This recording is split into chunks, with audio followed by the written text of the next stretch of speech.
दोस्तों, मेरा नाम डॉक्टर देवशीष चंद्र है। मैं एक joint replacement as well as joint preservation surgeon हूँ। आज का जो ये टॉपिक मैं बोलने वाला हूँ वो है हिप रिप्लेसमेंट सर्जरीज के ऊपर।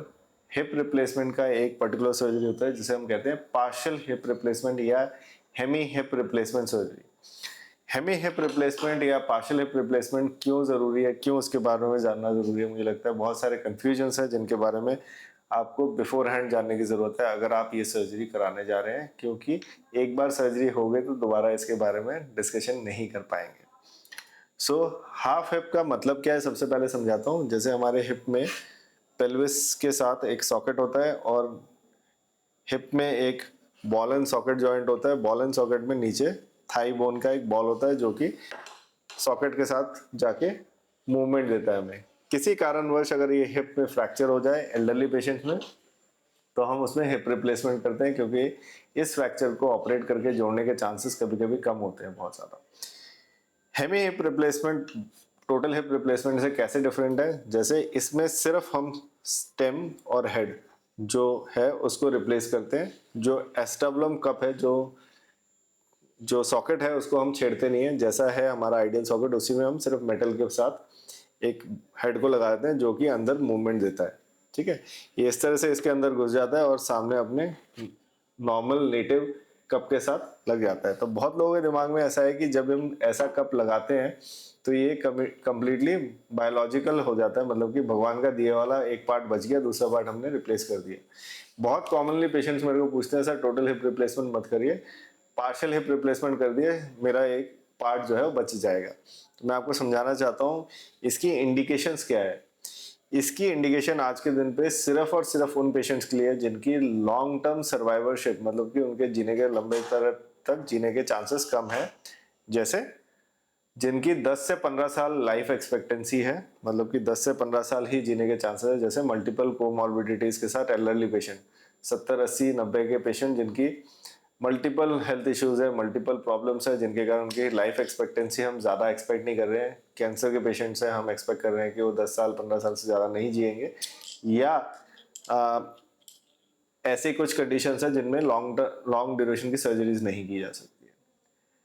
सेकेंडली, ऐसे पेशेंट्स जो बहुत ज़्यादा एक्टिव नहीं है, जो कि अपने घर के अपने नॉर्मल एक्टिविटीज़ काम ही करते हैं, बाहर जाके अपनी सोशल लाइफ नहीं एंजॉय करते, या बाहर के जितने भी मार्केटिंग शॉपिंग वाले काम है या अपने रिश्तेदारों से जाके मिलने नहीं जाते, जिनकी एक्सपेक्टेशन या रिक्वायरमेंट बहुत लो है, उन्हीं केसेस में इसको किया जाता है। अब ये कैसे टोटल हिप से डिफरेंट है और क्यों इसको हम ऐसे पेशेंट्स में करते हैं जिनकी 10 to 15 ईयर्स लाइफ है, वो समझाना ज़रूरी इसलिए है क्योंकि एक मेटल को हम अपने बॉडी के कार्टिलेज के ऊपर छोड़ दे रहे हैं कि उसके ऊपर चलने के लिए, और कार्टिलेज के पीछे जो है वो बोन है। बोन मेटल से definitely it will be softer. So जब भी हम ये मूवमेंट उसके अंदर करते हैं तो देयर इज अ पॉसिबिलिटी धीरे धीरे कार्टिलेज खराब हो जाए।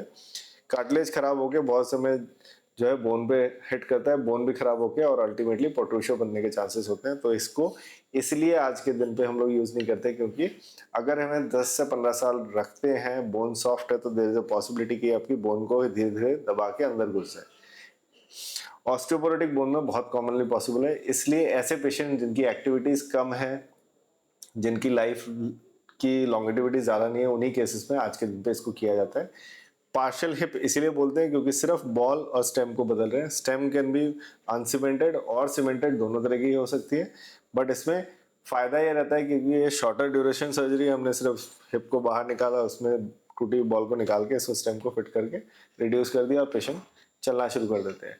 तो एल्डरली पेशेंट जिनके नेक ऑफ फीमर फ्रैक्चर हुआ है, जिनकी लाइफ एक्सपेक्टेंसी 10 से 15 साल से ज़्यादा नहीं है और जिनकी डिमांड कम है, जो कि अपने घर के हाउस होल्ड एक्टिविटीज़ ही करने वाले हैं, सर्जरी के बाद भी घर के बाहर नहीं निकलने वाले, उनके लिए ये छोटी सर्जरी है। ब्लड लॉस के चांसेस कम होते हैं और सेकेंडली फास्टर रिकवरी होती है। तो मुझे लगता है कि this is only for them. अगर हमें पेशेंट ऐसा मिलता है जिनकी लाइफ एक्सपेक्टेंसी 20, 25, 30, 40 साल है, उनकी रिक्वायरमेंट भागा दौड़ी वाली है, सारे काम करने वाले हैं, तो it is always better to go for a total hip replacement rather than partial hip replacement. दूसरा एडवांटेज, इसका एडवांटेज क्या है, क्योंकि इसकी बॉल बहुत ज़्यादा बड़ी है तो डिसलोकेशन के चांसेस हिप रिप्लेसमेंट के बाद इसके बहुत कम होते हैं। सो ये एल्डरली पेशेंट, अगेन ऐसे पेशेंट जो बेड रिडन ज़्यादा है, घर में ही काम कर रहे हैं, उन लोगों में चांस ऑफ डिसलोकेशंस को भी कम कर देता है। तो ये डिसलोकेशंस के एंगल से भी ज़्यादा स्टेबल कंपोनेंट है as compare to total hip replacement, जिसमें कि बहुत सारे प्रिकॉशंस इनिशियल डेज पर लेने की ज़रूरत पड़ती है। इसमें बहुत ज़्यादा प्रिकॉशंस की ज़रूरत नहीं पड़ती है।